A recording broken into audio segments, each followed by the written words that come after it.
Good evening and welcome to the 2026 Democratic Gubernatorial Primary Debate, live from South Carolina ETV Studios in Columbia. I'm Gavin Jackson. Early voting is underway and wraps up on Friday, and Election Day is June 9th. And we are joined in studio with the three candidates running for the Democratic gubernatorial nomination. And they are Billy Webster, Representative Jermaine Johnson, and Mullins McLeod. We thank you for honoring your commitment to participating in tonight's debate. And before we begin, we have some ground rules. Each candidate will have up to 1 minute to make an opening statement, and from there they will have 1 minute to answer their questions. And if necessary, I will allow for a 30-second rebuttal. And like we always say, we're not going to allow for a rebuttal to a rebuttal because we'll be here all night. And please, no crosstalk when someone else is speaking. Candidates drew names when they arrived for starting order. And Mr. Billy Webster, we start with you. Thank you, Gavin. Pleasure to be here. This election boils down to two things: who can win and who can lead. I've started 4 successful businesses in 4 different industries. I've worked for 2 presidents of the United States, and I had the pleasure to be former Governor Dick Riley's Chief of Staff at the United States Department of Education. I was chairman of the board of Prisma Health, the largest health organization in the state. I was chairman of the board of the Nature Conservancy, the largest conservation organization in the state, and I was chairman of the board of Converse College. When it comes to issues that face our state, education, affordability, health care, infrastructure, conservation, I have spent over 40 years in those areas solving problems and getting things done. When it comes to thinking about who you want your next governor to be, we must nominate a governor who has gotten things done, who knows how to lead. We must win, and we need a governor who will lead. That person is me. Thank you. Representative Johnson, your opening statement. Thank you. Thank you, Gavin. And thank you so much, South Carolina, for tuning in. I'm Representative Jermaine Johnson. I'm a deacon, a husband, a father of 4 great, amazing children, whom pictures I have on my tie this evening for good luck. This election is coming down to being one of the most critical elections in our lifetime. For the last 2 decades, we've been under single-party rule, with a supermajority of Republican leadership in the House, a supermajority of Republican leadership in the Senate for the first time in 150 years. They've got Republican governor. They've got Republican congressional district with the exception of Congressman Clyburn. They've got all the power that they could ever wish to have. But yet our roads are the worst in the entire country. We're 43rd in public education. We have 600 unsolved murders just since 2020. We have a lot of problems in this state. Now, tonight we will be discussing who has the best vision to prepare our state to move forward to a new direction, and I look forward to the robust discussion that we're going to have this evening. Great, thank you. Mr. McLeod, your opening statement. Good evening, and thank you for having me, and thank you for hosting this debate. To the people of South Carolina, I want you to know that in this election cycle, there is something on the ballot that has not been there before, and that's the people of South Carolina. You see, as I've traveled the last 10 months, what I've learned is the people of South Carolina feel powerless because they have no voice. And I'm here to change that. You're looking at a man who is a surrendered vessel, whose heart belongs to God and whose voice belongs to the people of South Carolina. I have trained for the last 25 years in the private sector being someone else's voice, representing their interests when it matters the most, carrying their burden when it's too heavy to carry. So what the people of South Carolina have in this election, I'm the only person that gives them the opportunity to have all the power. You see, I'm a servant leader. Servant leaders know that I am not the master. I am the servant. And that is something that's not been on the ballot in an awful long time. I give the people of South Carolina the opportunity to take all the power back in the state and to dismantle this failed, broken, and corrupt political establishment all by themselves. All right, the first question starts with you, Representative Johnson. A Democrat has not won statewide office since Jim Rex in 2006, and that was only by 455 votes, and that was for Superintendent of Education. Then Democratic Senator Vincent Shaheen lost to then Republican Representative Nikki Haley for governor by 4 points in 2010, and that margin has only grown. If you secure the nomination, what is your path forward to winning the general election? Thank you so much for that question. See, what we learned in 2020 was that Jamie Harrison, when he ran for Senate, he got 1.1 million votes. That means we know that in this state, there are at least 1.1 million people who are willing to vote for a Democrat and a black person statewide. What we learned also that next election cycle in 2022 Governor McMaster got 988,000 votes. That means we can win in this state. But we need somebody who's going to excite the base, who's going to reach people where they are, who's going to go to every nook and cranny of this state to talk to people who have been forgotten about for far too long. That's what I've been doing for the past year.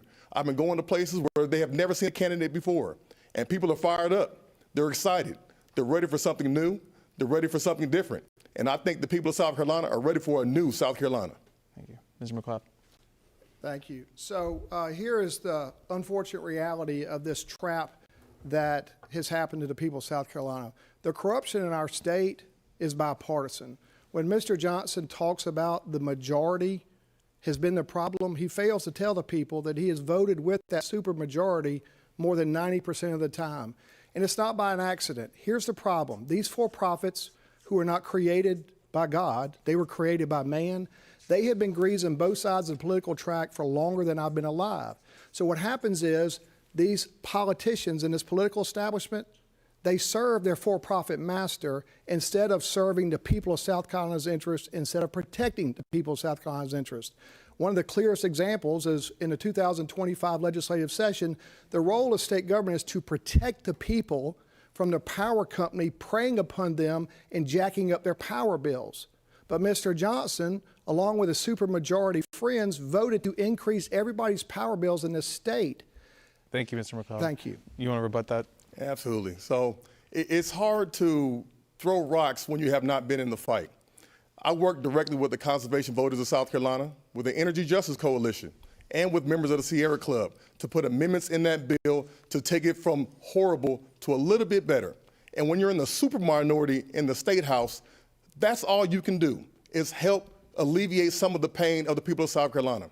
I've never supported that bill, never wanted to support that bill. But when I have to bow down for the people of South Carolina, I will always be a servant for the people of South Carolina. Mr. Webster, your response to the question? I've worked my entire life to find common ground between Republicans and Democrats. I worked for a Republican president, and I also worked for Bill Clinton in his White House. I watched Dick Riley and I watched Bill Clinton build coalitions to pass some of the most sweeping, important, substantive legislation of their careers by working across party lines, finding common ground, bringing people together to solve problems. That's the difference between politics and governing. To be successful in business, to be a successful board member, to be successful in almost any walk of life, you got to find common ground with people that you disagree with. That is how I have built successful companies, run successful boards, and how I was responsive both in the White House and the United States Department of Education. I've watched it happen. I know how it's done, and I will do it as governor. Gotcha. Mr. McLeod, we start this next question with you.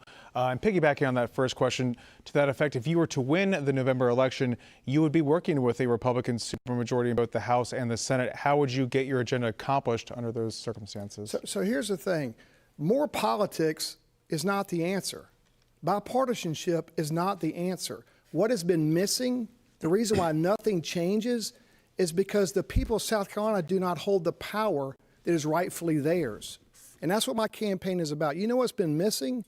The truth, the light, servant leaders who are willing to stand for the people of South Carolina. That's what's been missing. Because here's the fascinating thing about my campaign, is when I go in the upstate and I share with people the truth, I arm them with the truth that they have been lied to, they have been sold out, they have had their pockets picked. Guess what? Nobody likes that. My campaign is very different. I'm not a politician. I don't go around and pander for votes. You can go to the McLeodplatform.com and you can see my 23-page of bullet points, the problem the people of South Carolina face and the common sense solution. But until the people of South Carolina take back the power that is rightfully theirs, nothing's going to change in our state. My campaign represents transformational change that will forever alter the balance of power in our state. That is the change that we need. Your response to the question? Yeah, Gavin, would you repeat the question, please? Yeah, sorry, just how would you work, again, it's kind of piggybacking on the first question, but working with both the supermajorities in the House and the Senate to get your agenda accomplished under those circumstances? Well, first of all, as you probably know, there are 124 Democratic candidates on the ballot, so we will see if there's a supermajority after this election. Look, South Carolina is a legislative state. The Republicans control both chambers at this point. The only way we get stuff done is to cooperate. I know how to do that. For Medicaid expansion, for the work we need to do on infrastructure, conservation, and development to improve our education system, I will need Republicans and they will need me. I believe that there's enough goodwill around issues that are important to South Carolinians that we can make progress. Look, with a governor and both chambers of the same party, there is no voice in opposition. There is nobody talking about the other side. Our country was built on political division so that we speak across the aisle to each other. We haven't had that in 25 years in the state. And I think the Republicans, as well as the state of South Carolina, is ready for that change. Thank you. Representative Johnson. Listen, I'm the only one up here with the legislative experience to make sure that we can get things done here in South Carolina. I even got an award from the University of Delaware because of my bipartisanship, being able to work across the aisle. But I always tell people I don't like to reach across the aisle. I get up, I walk across the aisle, and I sit down with the individuals and I bring them back to the middle, because that's how you get things done. You compromise. I've been married for 16 years, been with my wife for a long time, and we don't agree on everything either. So you're not going to agree with everything that the other party decides to say or what they want to put forward. But you have to compromise with individuals. You have to make sure you know how to work with people. And I'm the only one up here on this stage right now that has the relationships in both chambers to be able to get things done. That's why you will see Democratic support for me. That's why you will see Republican support for me. That's why you will see independent support for me. They know I don't play politics with people's lives. And it's time for something new, time for somebody to stop this politic game, and let's start fixing the problems that every South Carolinian is facing. All right, Mr. Webster, we start question 3 with you. South Carolina has spent years cultivating conditions for growth, and they have paid off, so much so that infrastructure can't keep up, and folks from local to statewide candidates are running on platforms of slowing it down. How do you view this growth, and what needs to be done to ensure that the state grows smartly? So great question, Gavin. We've added 1 million people in the last 15 years. We will add 1 million more in the next 12 or so. We have placed development at the top of our wish list at the expense of both infrastructure and conservation. The way to approach this is South Carolina's future is built on a 3-legged stool. It's infrastructure, conservation, and development. Unless we have statewide plans for all 3 that are integrated together, we will never solve this problem. Development, conservation, and infrastructure all go together.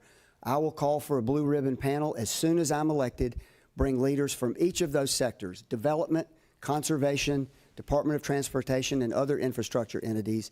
And we're going to have to develop a plan for the future so that as South Carolina enters its next 20 years, we don't have the issues that we have now. We're not ready for the next 1 million people in any shape, form, or fashion, but we can get ready. Representative Johnson. See, we love to talk about South Carolina being one of the top places in the country with people coming here. But also what we don't talk about is how South Carolina is in the top 5 of places where people are leaving here. People are coming here to retire, but our younger generations, they are leaving. We have to start bringing people to the table, allowing them to be involved in the decision making. The problem that we have in South Carolina is only 5 companies control all of the construction of all of our infrastructure here in South Carolina. That is a problem. We have to expand that. We have to bring people to the table and allow them to be a part of the solution.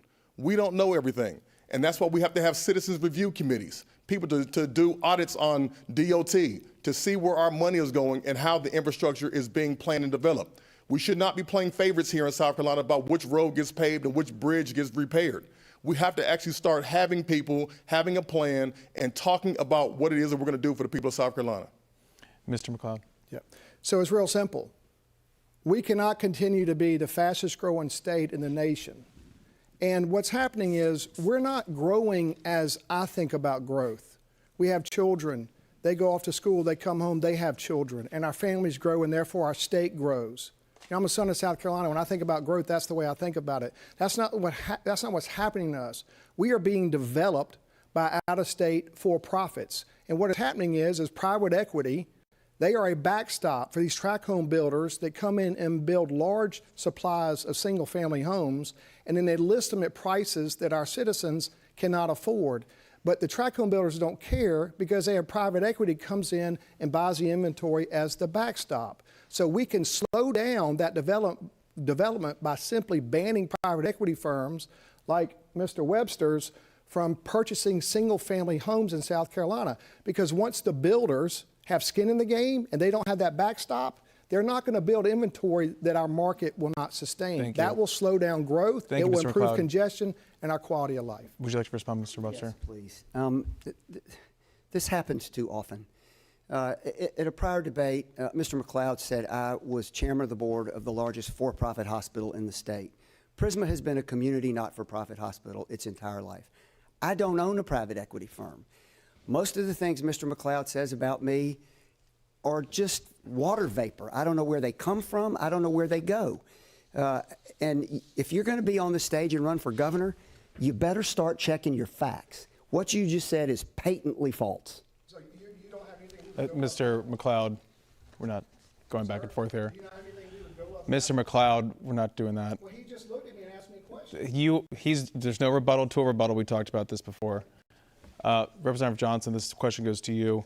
South Carolina's economy is cooking right now, even despite national and international pressures. 2.54 million people have jobs, the state's highest level ever. That's an increase of more than 213,300 people since this time 4 years ago, according to DO. What would you do to continue this labor trend, and are there any businesses you wouldn't incentivize to locate in the state? Yeah, thank you so much for that question. See, South Carolina, we love to talk about GDP. You hear our current governor talk about how GDP is booming in South Carolina. But even though GDP is booming in South Carolina, how are the people doing? How are the people of South Carolina? We still have single mothers working 2 and 3 jobs around this state. We have young people who cannot afford to buy their first home. They can't afford to get married and have children. That is the problem.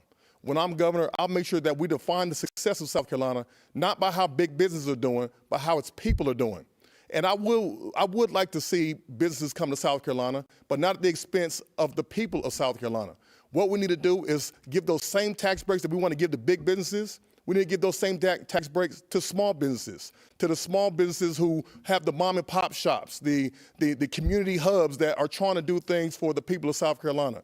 That's who we need to support, because small businesses are the backbone of our communities, and that's what I would do as your next governor, is give these tax breaks to small businesses. Ms. Webster, I apologize you didn't get to answer that full question, so we'll go back to that previous question about growth since you were rebutting his question. So if you want to give your answer about how you would grow the state smartly. Sure. Growth, we've got to do a couple of things with respect to growth. First, we have built our economy largely on branch manufacturing and advanced branch manufacturing.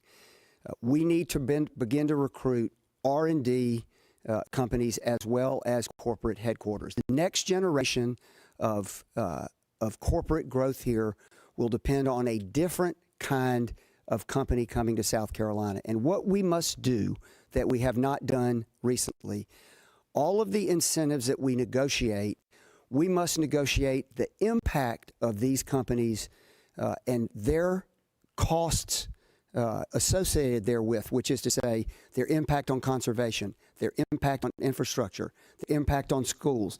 That has to be on the front end, not the back end, which is how we're doing it now, which is why the incentive packages tend to run up these enormous overruns, because we've got to negotiate better up front and not afterwards. Gotcha. And now we go back to question 4 to you, Mr. McLeod. Again, what would you do to continue this labor trend that we've been seeing? And are there any businesses you would not incentivize to locate in the state? Well, so here's what's happened is when we pay our taxes, I'm not aware of a single person I've met in the last 10 months or any point in my life who writes on their tax return, you have my permission to give my hard-earned money to your for-profit donor. But that's exactly what this incredibly corrupt political class system does every single year. They took $1.2 billion of public money that no taxpayer authorized them to give to their for-profit donor, but that's exactly what they did. Now, they tell us it's economic development. Well, I have another word for you. It's called stealing.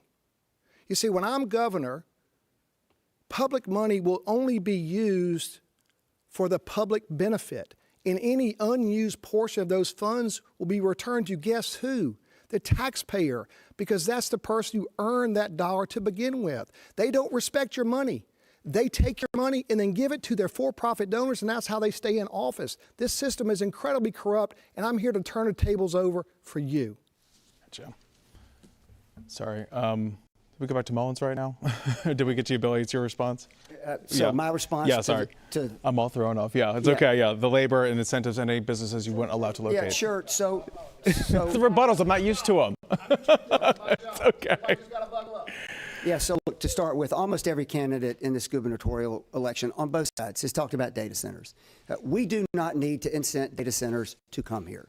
There are all kinds of collateral damage and other factors, some of which we understand, some of which we don't.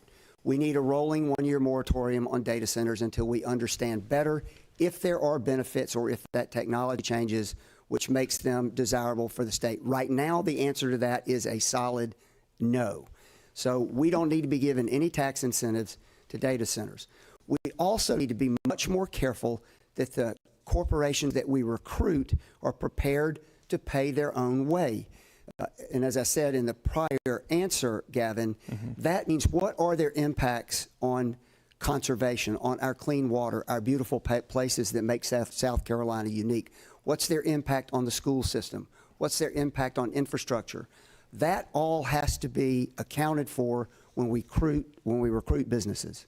Okay, now question, if I would go to you, Mr. McLeod. Data centers have been touted as critical infrastructure in the AI race, but they also have impacts on communities in addition to tax revenue. There has been substantial pushback in communities across the state to prevent data centers from locating there. Other areas have quietly approved confidential data center projects that are barely disclosed. Do you support data centers? Would you block them, push for a moratorium on them, or greater regulation? So you know who's not buying the data center snake oil? The people of South Carolina. They ain't buying it, folks, because these data centers, they do not create jobs. All they do is rob our water and drive up the cost of our power. Now, when Mr. Johnson had the opportunity to fight to protect our water, it was God's gift to us, not these for-profit data centers. He chose to allow these for-profits to steal the water right out from underneath our feet and not even tell us how much of it that they're taking. I'm the only person running for governor who's made it crystal clear. There will be no data centers in South Carolina when Mullins McLeod becomes governor. The most powerful word in the English language is no, and it's free. But you know who does not say no to these for-profits? This incredibly corrupt political establishment. Now, the reason why Mr. Webster said that he wanted a one-year moratorium, he doesn't want you to know that his private equity firm, where he's a director of, Go Love Capital, just closed $1 billion investment in the beast itself, artificial Thank you, Mr. McLeod. And they need the data center. Mr. McLeod, please. That's just the truth. Sometimes I need more than a minute. I know, but these are the rules we all agreed to. It's okay. Representative Johnson, you were invoked first, and then we'll come to you, Billy. Do you want to respond for 30 seconds? I mean, is it my turn to just answer the question? It's a rebuttal, and then we'll come back to you for the full question. I'll just answer the question. Well, then you're going to throw me off, and then we're going to be back to where we started from. If you want to wait, we'll come to you. I'll give you a minute 30 if you want to also deal with that rebuttal there too, Billy. Are we to Jermaine or are we to me? He didn't want to rebut, so we're going to go to you. Yeah. Oh, okay. So just a brief rebuttal. I have no idea what he's talking about. I don't own a private equity firm. There are two Golub Capitals, if you had done your homework. One of them I have nothing to do. It's a real estate development firm. I have no idea what you're talking about, which is true most of the time. I have no idea what you're talking about. And then you have a minute to talk about data centers. Do you support data centers? Would you block them or push for moratorium or greater regulations? Rolling one-year moratorium on data centers. Look, we're going to learn a lot more about data centers over time. But let me tell you, I went to Marion County and watched, as you described, one of the most heinous developments of a data center I've ever seen. The local council was prohibited by a non-disclosure agreement from discussing with their constituents what the data center had proposed and where they had proposed it. I read the entire 66-page document. It was full of errors, omissions, and misstatements. That data center siting was passed in the middle of the night when a snowstorm was forecasted in Marion County. Same thing's happening in Spartanburg on South Pine Street where I used to live. There are two problems here. One is the way these things occur, and there's no transparency.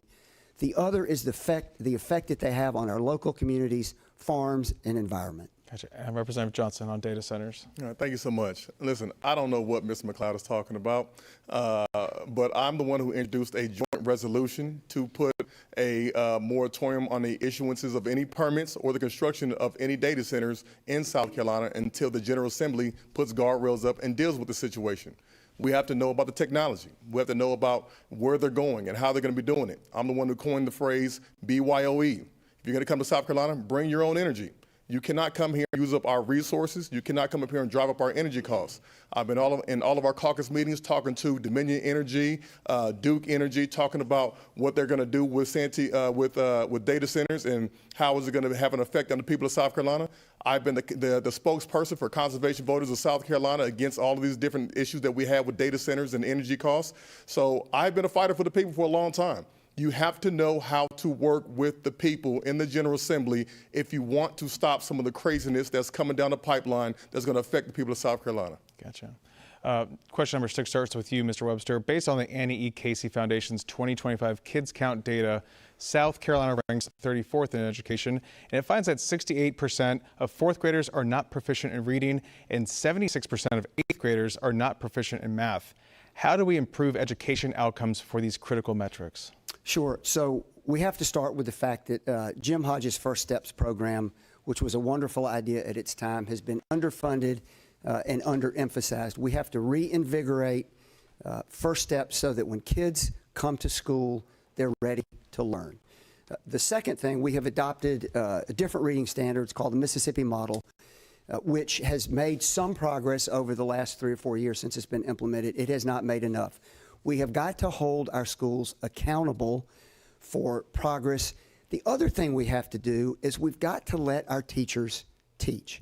This is not about their salary, although we need to continue to improve teacher salaries. It's no longer about teaching and learning in schools. It's about rules and regulation. My wife was a public school teacher. She spent her whole time trying to figure out how to be a teacher because there were so many rules, so many regulations. She couldn't do her job.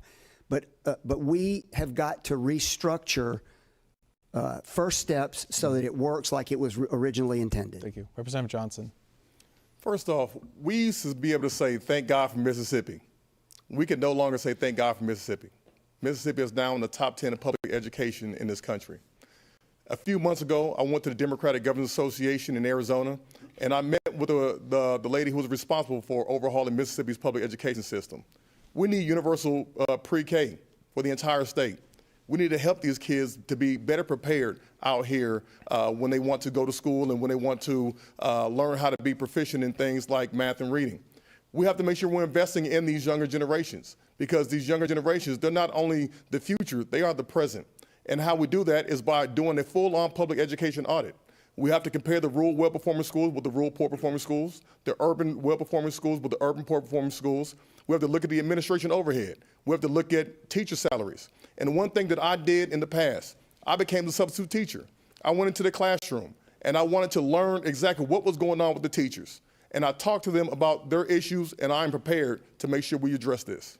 Great. Mr. McLeod. Thank you. And I'll just say to the people watching, if you listen closely, you can see the truth on this stage. I'm the only person running for governor who said I will ban all data centers. I'm the only person running for governor who said I will prohibit jobs. That's how you can tell where my heart is. Now, on education, we have got to invest in our teachers. Do you know what this very corrupt political establishment did in the 2025 session to solve the teacher shortage problem? They passed a law that said that public school teachers no longer have to be certified. That does not solve a problem. That creates additional problems.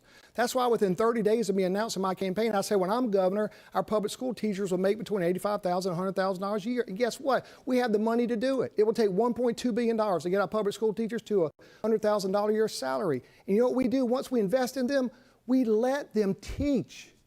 They have aptitude, God-given ability. Let them teach. Thanks, sir. This system doesn't let them teach, and the system doesn't invest in them. Thank you, Mr. McLeod. Question 7 starts with you, Representative Johnson. According to the State Department of Public Health, South Carolina's 2023 infant mortality rate increased 2.9% from 2022. That's 403 infants who died during the first year of life in South Carolina for a rate of 7 deaths per 1,000 live births. Nationally, that's around 5.4. SCDPH has made reducing the state's infant mortality rate a key strategy of its state health improvement plan. How would you help reduce those deaths? Well, the first thing we need to do in this state is expand Medicaid. 60% of the births in South Carolina are covered through Medicaid. If we expand Medicaid, at least 500,000 more South Carolinians will then have access to health care. That is an issue that we have here in South Carolina. People are going without health care. And I remember myself, and I'm going to talk about an issue that's near and dear to my heart. I've got these 4 beautiful children, and I've been in the delivery room with my children. And my wife and I, we were praying about what was going to happen and what could happen. But never once did I feel like I would die based on my wife giving birth. But she felt like she might lose her life based on her giving birth. And this is why we have to expand Medicaid. This is why we have to trust women with their bodies. This is why I will veto any bill that comes to my desk that talks about restricting women's health care. And we have to make sure that we are taking care of the most vulnerable people in this state. Mr. McLeod. I think we all agree on Medicaid expansion. And what's fascinating is why this corrupt establishment has not expanded Medicaid. It's yet another example of political corruption. See, here's the thing. People have already paid for those Medicaid benefits on their federal return. But there's some people in our state and the Republican Party thinks it's good politics to prohibit those of us who are in need from receiving the benefits that have already been paid for. It is a classic case of political corruption. And do you know what I'm going to do when I'm going to become governor? Is I'm going to go all over this state, and I'm going to have town halls. Has anybody in this state ever seen a governor have town halls? What Mr. Webster said was a governor has no power. Don't believe that for 1 minute. That's what they want you to believe. The governor is your voice. I will have town halls all over this state, speaking the truth, shining the light on this corrupt establishment. And when I do it, the people of South Carolina are going to force this corrupt establishment to do its bidding all day, every day, and twice on Sunday. That's what's Mr. Webster. Expansion of Medicaid is the most important and profound public policy issue that faces our state. It is not just the fact that we will ensure 500 additional South Carolinians who have no health insurance. We will also bring health insurance premiums down for everybody who pays them right now. Rural hospitals will reopen. And with respect exactly to your point, Gavin, about infant mortality, every state that has expanded Medicaid has seen both a reduction in infant mortality as well as an increase in improvement in maternal health.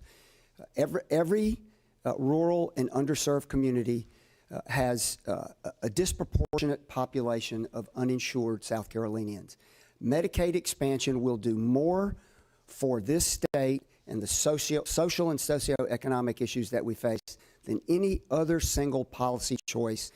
And it is up to the governor to initiate that process. The first thing I will do as governor is to begin the process of Medicaid expansion. Thank you. Mr. McLeod, we start this question with you. There have been legislative efforts recently to advance horse race wagering, sports betting, and even to permit the construction of a casino in the state. Those have all failed. But what is your stance on gambling, and how much or how little of it would you support? Yeah, so gambling is not the solution, okay? Gambling causes problems. And what is happening right now in South Carolina that the people of South Carolina don't realize is there's one of the darkest horse trading things going on in our state's history, where this political establishment, both Democrats and Republicans, are trying to develop a monster casino in the heartland of South Carolina, in Santee, South Carolina, right at the intersection of I-95 and 26. And see, they're trying to fool the people of South Carolina. What they do is they name the bill. It's like the Economic Development Act, where if you see the title, you would never think it's about a casino. And let me tell you something. I know that this is one of the main reasons this establishment is coming after me. And before my journey's over, I'm going to shine so much light in that darkness, people may end up going to jail. Mr. Webster. Yeah, honestly, I have not done enough research to answer the question about sports betting, horse betting. I just don't know the answer to that. With respect to a casino in a dramatically underserved area along I-95 in the Tier 3 counties, if it is a single licensed casino, which is to say one in the state of South Carolina, it is approved by council and is approved by the state gaming commission or whatever it is that entity that we construct to regulate it. There is no way other than this casino for Orangeburg and the counties in and around Santee to create 4,500 well-paying jobs, the tax base that a casino will institute, and will have the most dramatic economic impact really in the history of those three counties. I would be in favor of it if it were properly licensed and regulated as it should be. Representative Johnson. Thank you so much. I talk often about my history and talking about how I lived in motels and situations like that. And I've told this story that the reason why I was living in those motels is due to family with gambling addictions.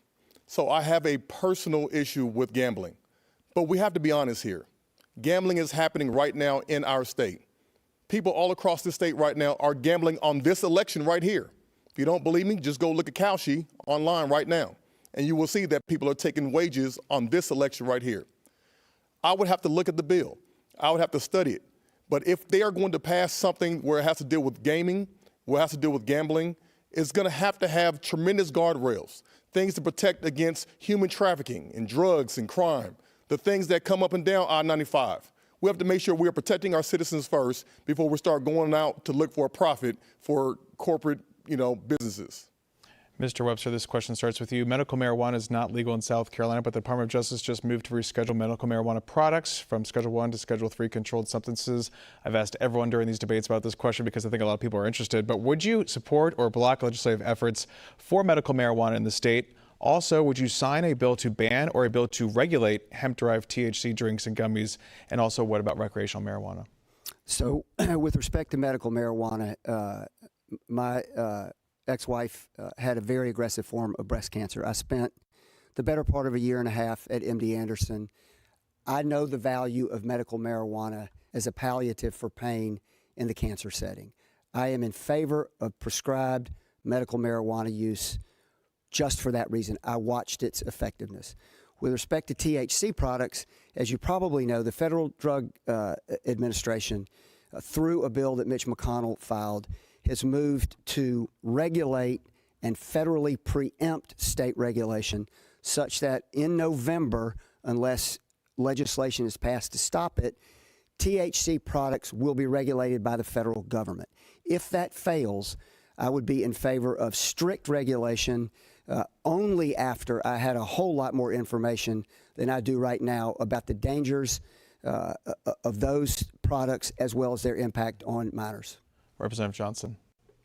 Not only would I legalize medicinal cannabis, I would also pardon all nonviolent cannabis-related offenses in this state. We have to make sure that we are restoring families, bringing them back together, and getting rid of those old antiquated laws that have ripped so many families apart for generations. We have to make sure we're protecting people. With THC-derived drinks and products, absolutely they should be legal. Nobody should be in prison right now for things that are legal in just a couple states over. We have to make sure that we are looking at the opportunities for medical opportunities. And then look at the tax base. The tax revenue from these products would allow us to invest more in our roads, allow us to invest more in our education, and allow us to invest more in our law enforcement so we can make sure that we are keeping people protected. Mr. McLeod. Yeah, on recreational drugs, I'm not in favor of legalizing recreational drugs. On the medicinal use for chronic pain management, here's the thing about servant leaders like me. I don't claim to have all the answers, but servant leaders like me listen with our heart and we hear with our heart. And I met a young man in Charleston just the other night, and he has sickle cell, and he struggles greatly with sickle cell, and it causes pain. And his physicians have been prescribing him opioids for that pain. Well, that opioid doesn't solve the problem, it causes additional problems. And it occurred to me that I need to look into this medicinal use, because for that young man, if that's the only opportunity he has to deal with that pain until our state invests in the black community and solves the sickle cell problem for them, then I'm willing to consider it. Representative Johnson, we start with you on this one. A recent Winthrop poll found that 61% of South Carolinians said going out to dinner is unaffordable, while 72% said a week-long vacation is out of their reach. Overall, 48% of South Carolinians said that they are worse off financially than they were a year ago. How would you address affordability concerns if you were governor? See, South Carolina, we don't even have a minimum wage. We just follow whatever the federal government says. The federal government has us at $7.25.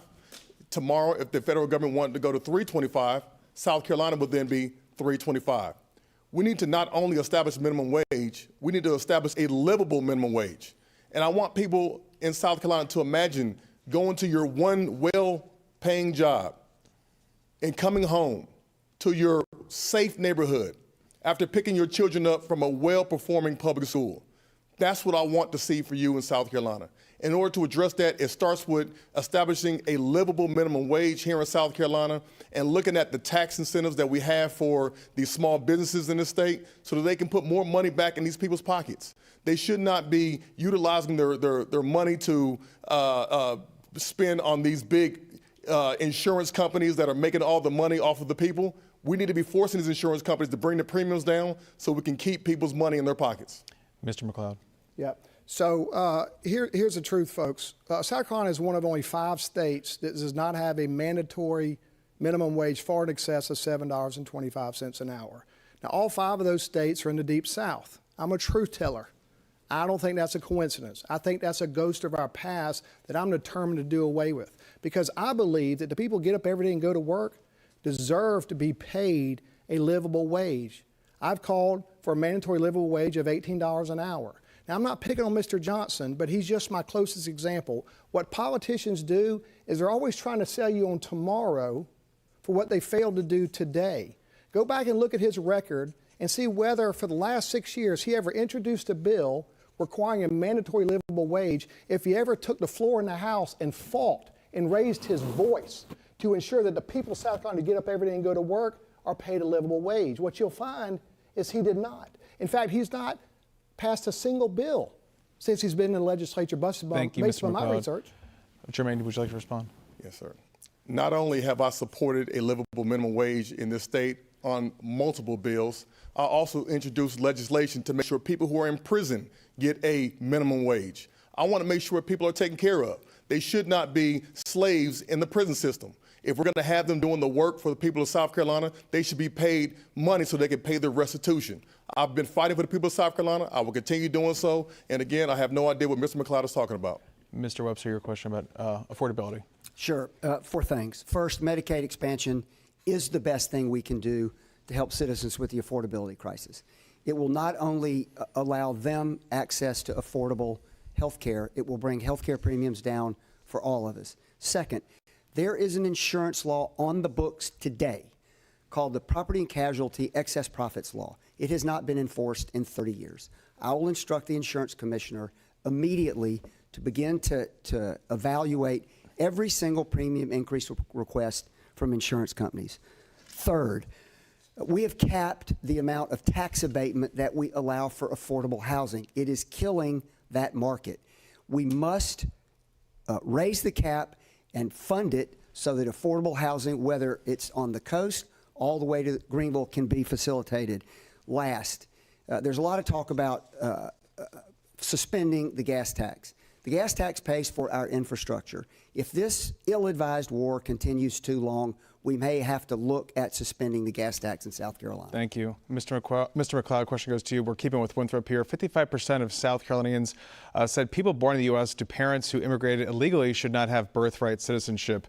Do you agree? And also, would you work with federal immigration officials when it comes to any potential operations or sweeps of illegal immigrants? And what is your message to those with immigration status and legal protections who are living, working, and paying taxes in the state? Right. Here's the problem with immigration. It has become a tool for political corruption, where people try to divide God's children by the color of their skin. Here's the bottom line, folks. We do have to enforce our immigration laws, and it has nothing to do with the color of someone's skin. It has nothing to do with the country where they come from. It's just a pure math thing. If 2 million white people showed up in Charleston tomorrow, think about the congestion we would have. Think about our hospitals. Think about our schools. We have to grow and have sustainable growth. But what we can't have is for government to weaponize things like ICE and snatch people off the street. You know, Mr. Johnson did a video early in his campaign that would lead you to believe that he was going to be tough on ICE. But what he didn't tell the people of South Carolina is he literally voted to create ICE in South Carolina. I just don't agree with that approach. I think our government's responsibility is that the feds come down to South Carolina, our law enforcement will watch them like a hawk to make sure they respect people's God-given and constitutional rights. Thank you, sir. Thank you. Would you like to respond to that now, or do you want to? Yeah, I okay, can go ahead. respond to it, yeah. Take your 30. Again, I don't know what Mr. McLeod is talking about. A few years ago, under Joe Biden's presidency, the Democrats worked together to talk about immigration. We cannot allow the Republicans to hijack this message that we don't support a strong border. And that's what I did. I worked with the Democrats in the House, and we worked together to make sure that we created strong borders, and we are protecting the most vulnerable here in South Carolina. Mr. Webster, your response. Big question, Gavin. So look, the Democrats got immigration wrong at the southern border. Republicans have gotten it wrong in the inner city. Birthright citizenship, if you come here legally and you have a child, that child should have the same constitutional protections as my children do. With respect to ICE and their role in law enforcement in our communities, if local communities need the support and help of ICE and local law enforcement requests the help of ICE, then they should enter into a cooperative agreement, and the federal government should pay for it. But ICE should not impose themselves into our communities unless they are requested. We have seen all over the country how provocative and even to the point of violence that kind of intrusion looks like. Mm-hmm. Representative Johnson, your response to the question. Thank you so much. So before my brother passed away in 2015, while we were playing basketball in Mexico, he fathered about 3 different children.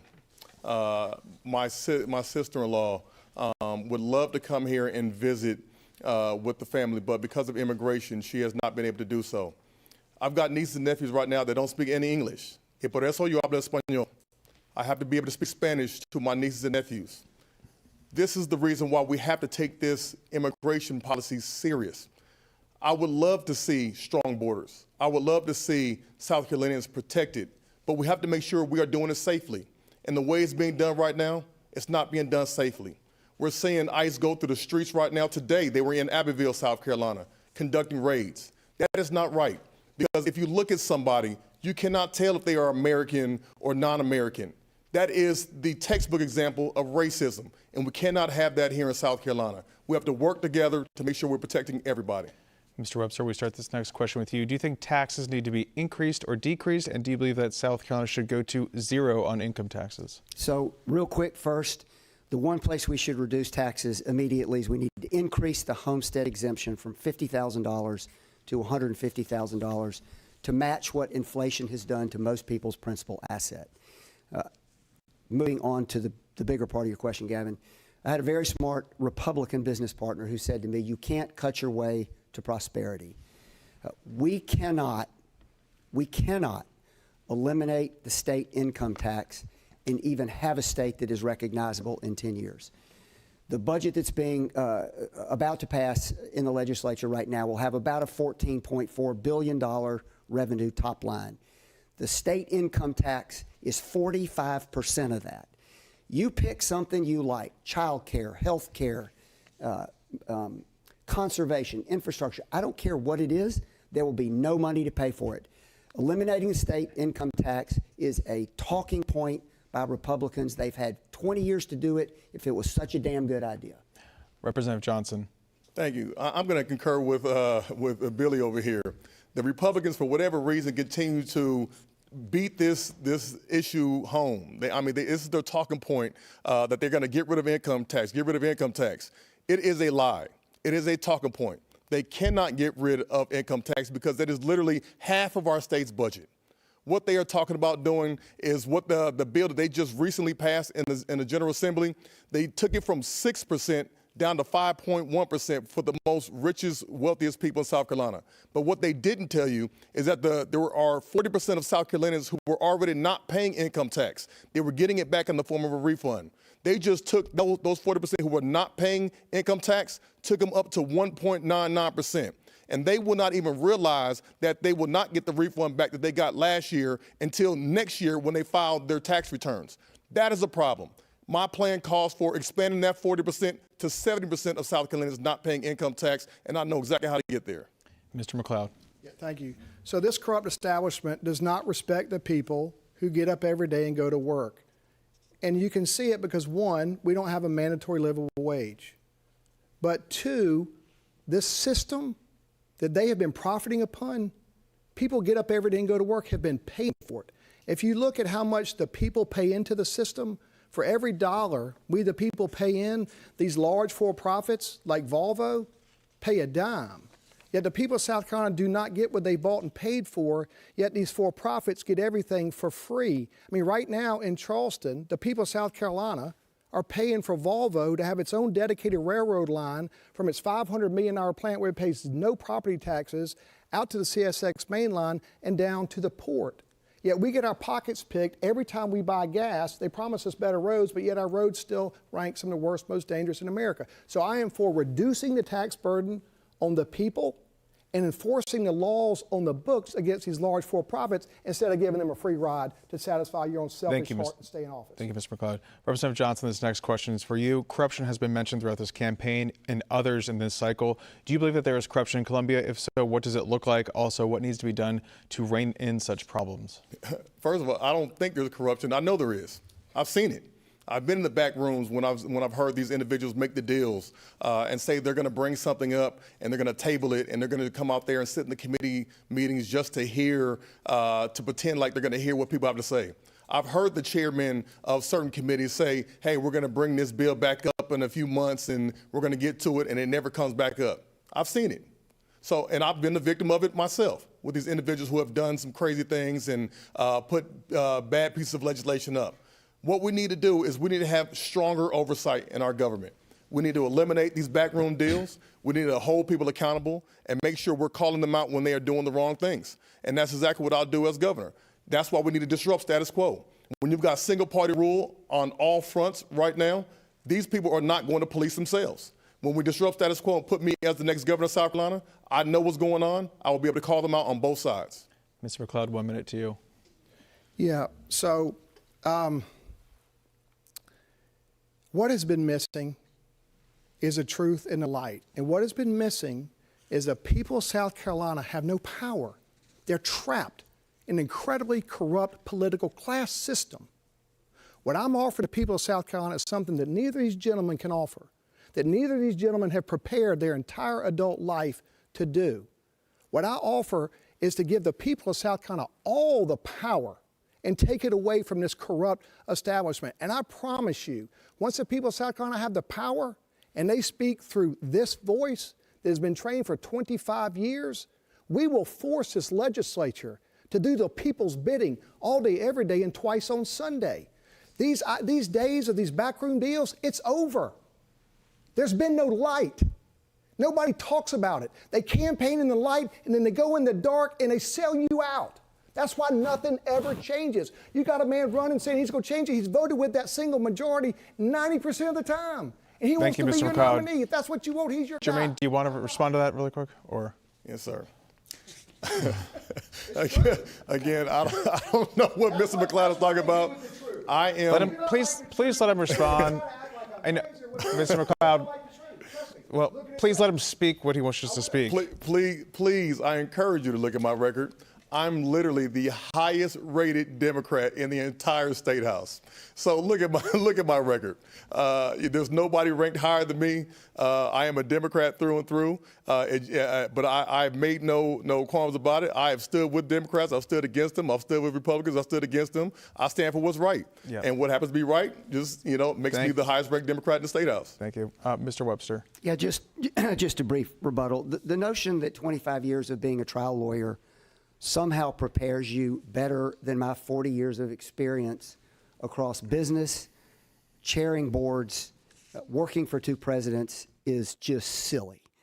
To your question, there is fraud, waste, and abuse. Look, I've never heard a political campaign where the notion of fraud, waste, and abuse wasn't discussed.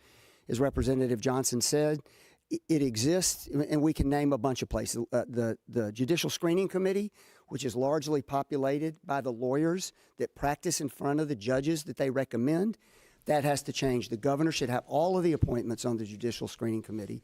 And when it comes to budgeting and transparency in state budgeting, I've been looking at budget since I was 18 years old. I know what to look for. I know what fraud looks like. I know what waste looks like. And I know what abuse looks like. 40 years in business teaches you those things, or you can't build a successful company. Thank you. Mr. McCall, this last question, it's going to be 45 seconds, and it still deals with transparency. We saw under Governor Nikki Haley's administration, her office published her public schedule weekly, along with notable calls and meetings that she took the week prior. Governor McMaster continued this process. Will you commit to continuing the same practice, and is there anything you would do to make the office more transparent? Yeah, so they would have us believe that they are transparent in the way that they conduct our business. They passed this law known as FOIA, the Freedom of Information Act, to make us believe that they're transparent in the way they spend our money and the way they do the people's work. But there are two words in that law called executive session, and that gives them the legal green light to go behind closed doors and make all the decisions in the cover of darkness. So as a state, at no cost to the taxpayer, we can remove those two words from that existing law and turn all the lights on. That's what's been missing, is the light. Right now, if you try to get from Scout Motors, these deals they're cutting, they won't give them to you. But yet you're paying for the deal. It's your government, and they won't let you see how they sold you out. Mr. It's just wrong. Gavin, this one's easy for me. I ran scheduling in advance in Bill Clinton's White House. We evaluated 10,000 requests every week for the president's time. We went through each one of those, and I published a schedule the next morning every day. There is no reason that this can't be done, along with being transparent about a whole lot of other things that our governor does and what the governor's family does, how we use our time, how we spend our money. I'm all about transparency in the governor's office, and I've lived it. Scheduling in advance may be the hardest job in any White House, and we were able to publish a schedule every single morning. And Representative Johnson.